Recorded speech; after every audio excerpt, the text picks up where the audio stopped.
नमस्कार, मैं प्रिया राज। आप देख रहे हैं एक न्यूज 24। आपको बता दें, फिर से भारत की राजधानी यानी कि नई दिल्ली में किसान आंदोलन को लेकर चर्चाएं तेज हो गई है। कहा जाए तो शंभू बॉर्डर के पास संग्रामी जंग छिड़ गई है। जी हां, हमेशा से देखा गया है कि किसान आंदोलन तूल पकड़ती ही नजर आती है, जिसे लेकर प्रशासन भी काफी परेशान हो जाते हैं। और यह पहली बार नहीं है जब दिल्ली में इस तरह का माहौल बना हुआ हो। आपको बता दें कि कई महीने पहले भी इस तरह की ही बातें निकलकर सामने आई थी, जहां किसान आंदोलन का रूप विकराल हो गया था। लोगों को, आम जनता को काफी परेशानी झेलना पड़ा था। हमेशा से आप सभी को पता है कि भारत और दिल्ली वो सबसे बड़ा देश है जहां पे अब लोगों को व्यवसाय के क्षेत्र में हमेशा से एक जगह से दूसरे जगह जाना पड़ता है। काफी चलता फिरता ये शहर है, काफी माहौल, वहां भीड़ काफी ज्यादा है। लेकिन इसके बाद से जहां किसान आंदोलन होते हैं तो कई लोगों की व्यवसाय पर काफी ज्यादा इसका असर देखने को मिलता है।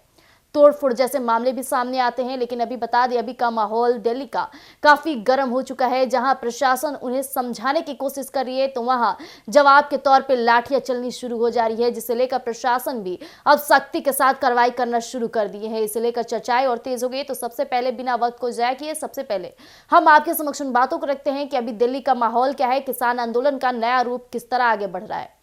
101 किसानों का जत्था दिल्ली कूच करने जा रहे हैं। पैदल मार्च के जरिए दिल्ली पहुंचने की कोशिश कर रहे किसानों पर पानी की बौछार और आंसू गैस के गोले दागे गए हैं। जी हां, आपको बता दें, आंसू गैस के गोले से कुछ किसान घायल भी हुए, जिसके बाद साथ ही किसान घायल किसानों को स्ट्रेचर पर उठाकर ले गए हैं। जी हां, जिसके बाद से हरियाणा सरकार ने अंबाला के कुछ इलाकों में इंटरनेट सेवा बंद करने के आदेश दिए हैं। आज से 17 दिसंबर रात 12 बजे तक इंटरनेट भी बंद रहने की कोशिश की गई है। वहीं शंभू बॉर्डर से दिल्ली के लिए किसानों के विरोध मार्च को फिर से शुरू होने से कुछ घंटे पहले हरियाणा सरकार ने शनिवार को सार्वजनिक शांति बनाए रखने के लिए अंबाला जिले के 12 गांवों में मोबाइल इंटरनेट और बल्क एमएमएस सेवाओं को बंद कर दिया है। और ये काफी चेतावनीपूर्ण बातें हो जाती है। अतिरिक्त मुख्य सचिव गृह सुमिता मिश्रा द्वारा जारी आदेश के अनुसार यह निलंबन 17 दिसंबर तक लागू रहेगा।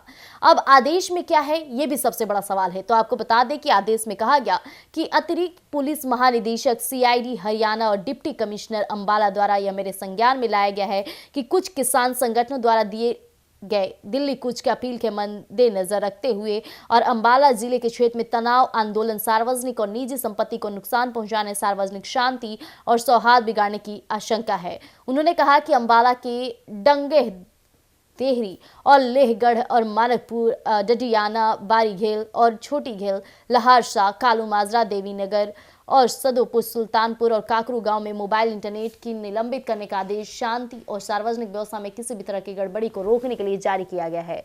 यह निलंबन 14 दिसंबर को सुबह 6 बजे से 17 दिसंबर को रात 11:59 तक लागू रहेगा।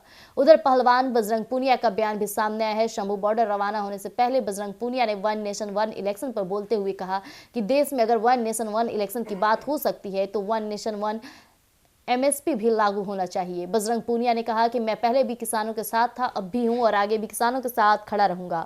उन्होंने सभी किसान संगठनों से एकजुट होकर आंदोलन को मजबूत करने की अपील की। पूनिया ने कहा कि किसान आंदोलन से बातचीत कर सभी संगठनों को एक मंच पर लाने का प्रयास करेंगे। बजरंग पूनिया ने किसान नेता जगदीश सिंह डालेवाला की तारीफ करते हुए उनका कोई स्वार्थ नहीं है, वह देश के किसानों की लड़ाई लड़ रहे, इस तरह की भी बातें कही। जैसा कि अभी आपने सुना कि किसान आंदोलन का रुख तो बदलते नजर आ रहा है, लेकिन इस बीच सबसे बड़ा कोई चर्चे का मुद्दे का बात बन रहा है, वो है बजरंग पूनिया लगातार कोशिश कर रहे हैं कि किसान आंदोलन को और उनकी बातों को मजबूती से रखा जाए। सरकार पर वो पलटवार कर रहे हैं, सरकार को घेरने का कार्य कर रहे हैं इस वक्त। और यही कारण है कि भारत की राजधानी नई दिल्ली का माहौल पूरा गर्म हो चुका है। लोगों को काफी आने जाने में परेशानी का, दिक्कत का सामना करना पड़ रहा है। इस बीच छोटे मोटे व्यवसायियों पर सबसे बड़ा असर देखने को मिल रहा है। जहां लोग अपनी दुकानें खोलकर बैठे थे, वहां लोग परेशान हो गए हैं। जो बिजनेसमैन है वो भी काफी परेशान है। रोज भगदड़ भरी जिंदगी को लेकर के हमेशा से इस तरह से रोड जाम कर देना, पोस्टर्स जारी कर देना, लोगों पर प्रदर्शन करना, इससे कहीं ना कहीं देश में नकारात्मक ऊर्जा पैदा होती है और कहीं ना कहीं ये लोगों को काफी ज्यादा प्रभावित करती है। लेकिन इस वक्त बजरंग पूनिया इसमें रोल और किरदार काफी मजबूती के साथ निभा रहे हैं। सरकार पर कई ऐसे सवाल दाग रहे हैं जिसका सरकार भी जवाब देने में असक्षम नजर आ रही है। तो अब देखने वाली बात हो जाएगी कि सरकार कब इनके आंदोलन को शांतिपूर्ण से खत्म करता है और इस आंदोलन के जरिए कहा जाए तो लोगों को और आम जनता की मार झेलती कठिनाइयों को कब तक दूर करते हैं। तब तक लिए आप यूं ही बने रहिएगा एक न्यूज 24 पर। दीजिएगा इजाजत, धन्यवाद।